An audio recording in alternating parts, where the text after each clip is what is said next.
గద్దరన్న మన నుంచి దూరమై సంవత్సరం గడిచిపోయింది. వాస్తవానికి ఆయన భౌతికంగా దూరమైనప్పటికీ అనేక రూపాల్లో ఇవాళ మన ప్రజల మధ్యనే ఉన్నాడు గద్దరన్న. గద్దరన్న అంతిమ ఆశయాలు ఇంకా మిగిలిపోయే ఉన్నాయి. వాటిని నెరవేర్చే దిశగా మేమందరం ముందుకు సాగుతాం. గద్దరన్నకు ఆయన కోరుకున్నటువంటి ఆశయ సాధన ఏదైతే ఉందో అది నెరవేరినప్పుడే ఆయన ఆత్మశాంతిస్తుంది.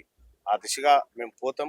గద్దరన్న పేరున ఇప్పుడు రాష్ట్ర ప్రభుత్వం అవార్డులను కూడా ప్రకటించడం, గద్దరన్న ఏదైతే 1 year ఉందో ఈ కార్యక్రమాన్ని కూడా ప్రభుత్వం నిర్వహించడం, గద్దరన్నకి ఎంత చేసినా కూడా తక్కువే ఈ సమాజం. ఎందుకంటే తెలంగాణ ఉద్యమంలో ఆయన పాత్ర, ఆయన చేసినటువంటి పోరాటం, ఆయన గాత్రం అంతా ఈ ఉద్యమాన్ని ఉర్రూతలూగించింది. అటువంటి గద్దరన్న ఇంకా కొంతకాలం ఉండాల్సిండే, కానీ దురదృష్టవశాత్తు మన నుంచి దూరం కావడం జరిగింది. ఏదేమైనప్పటికీ గద్దరన్న ఆశయ సాధన కోసం ఈ సమాజం అంతా పనిచేస్తుంది. గద్దరన్న మెదక్ జిల్లాకు గద్దరన్న పేరు పెట్టాలని చెప్పేసి అని మీరు ప్రభుత్వం మీరు చెప్పిరా?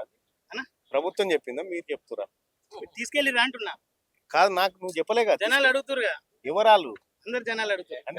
నేను ఏమంటున్నా, ఇప్పుడు నీకేమైనా కోరికుంటే నాకు చెప్పు. ఏమంటున్నావు? మెదక్ జిల్లాకు గద్దరన్న పేరు పెట్టడం గట్లే చేద్దాం.